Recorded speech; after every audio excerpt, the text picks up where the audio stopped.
আসসালামু আলাইকুম সবাইকে। আশা করি সবাই বেশ ভালো আছেন। আর্জেন্টাইন ফুটবলারদের ইনজুরি নিয়ে ভাই এমনিতে খুবই টেনশনে আছি, খুবই প্যারার মধ্যে আছি। বিশ্বকাপের বাকি আছে আর মাত্র 7 দিন।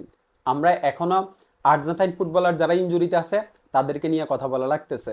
তাদের স্কোয়াড থেকে বাদ পড়ারও একটা শঙ্কা আছে। তার উপরে আর্জেন্টাইন মিডিয়া আমাদেরকে এক এক সময় এক এক রকম নিউজ দিতেছে। কখনো বলতেছে এই ফুটবলার পুরোপুরি ফিট হয়ে গেছে, কখনো আবার বলতেছে না, ও পুরোপুরি এখনো ফিট হয়নি। এই যে যখন যে নিউজটা আর্জেন্টাইন মিডিয়া থেকে পাইতেছি সেগুলো হচ্ছে আপনাদের সাথে শেয়ার করতেছি। নিজে কোনো নিউজ তৈরি করে আপনাদের সাথে শেয়ার করি না। আমি আমার পেজে কোনো ফেক নিউজ আমি জানা সত্ত্বে শেয়ার করি না।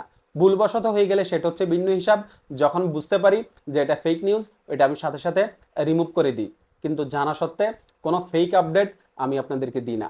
এখন নিকোফাসকে নিয়ে যে দোয়াশাটা তৈরি হয়েছে, আমরা গতকালকেও কিছু সোর্স থেকে পাইছিলাম যে নিকোফাস পুরোপুরি ফিট হয়ে গেছে, সে হচ্ছে দলের সাথে স্বাভাবিক অনুশীলনটা করতে পারবে। কিন্তু আজকে আবার আমরা আপডেট পাইতেছি যে নিকোফাস পুরোপুরি ফিট হয় নাই। তাকে নিয়ে হচ্ছে কোচিং স্টাফরা খুবই দুশ্চিন্তায় আছে এবং তার বিশ্বকাপের স্কোয়াড থেকে বাদ পড়ারও একটা সংখ্যা তৈরি হয়েছে। তার এই সংখ্যা থেকেই হচ্ছে এমিলিয়ানো বুয়েন্দিয়াকে রেডি থাকতে বলা হয়েছে, তার ছুটি বাতিল করতে বলা হয়েছে, তাকে অনুশীলন চালিয়ে যেতে বলা হয়েছে। তবে নিকোফাজের জন্য স্কালোনি শেষ সময় পর্যন্ত অপেক্ষা করবে। নিকোফাজের অবস্থার উপরে শেষ সময় পর্যন্ত পর্যবেক্ষণ করা হবে। যদি এই সময়ের ভিতরে নিকোফাজ পুরোপুরি ফিট হয়ে যায় তাহলে নিকোফাজ বিশ্বকাপের স্কোয়াডে থাকবে।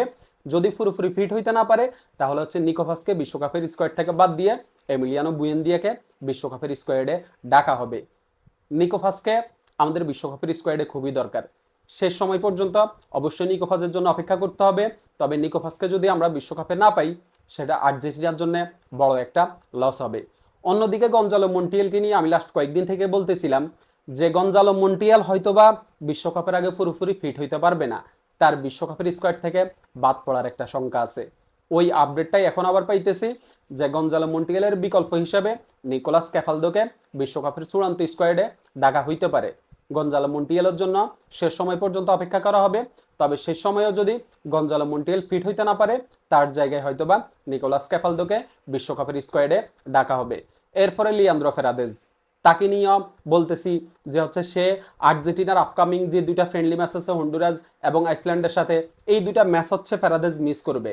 তবে বিশ্বকাপের আগে সে হচ্ছে পুরোপুরি ফিট হয়ে যাবে। তার অবস্থার উপরে হচ্ছে কড়া নজরদারি স্কালোনি করতেছে। সেও যদি বিশ্বকাপের আগে পুরোপুরি ফিট হইতে না পারে তাহলে হচ্ছে তার জায়গায় ম্যাক্সিমো ফেরনকে বিশ্বকাপের স্কোয়াডে ডাকা হবে। এখন এই যে তিনজন ফুটবলার, এই তিনজন থেকে আমি মনে করি যে প্রতিটা আর্জেন্টাইন প্লেয়ারই নিকোফাজ এবং ফারাদেসকে হচ্ছে বিশ্বকাপের স্কোয়াডে চাই। মন্টিয়েল বাদ পড়লে হচ্ছে আপনার এই যে আর্জেন্টাইন ফ্যানরা এতটা কষ্ট পাবে না যতটা কষ্ট পাবে হচ্ছে নিকোফাজ এবং ফেরাদেস যদি ইনজুরির কারণে বিশ্বকাপ না খেলতে পারে।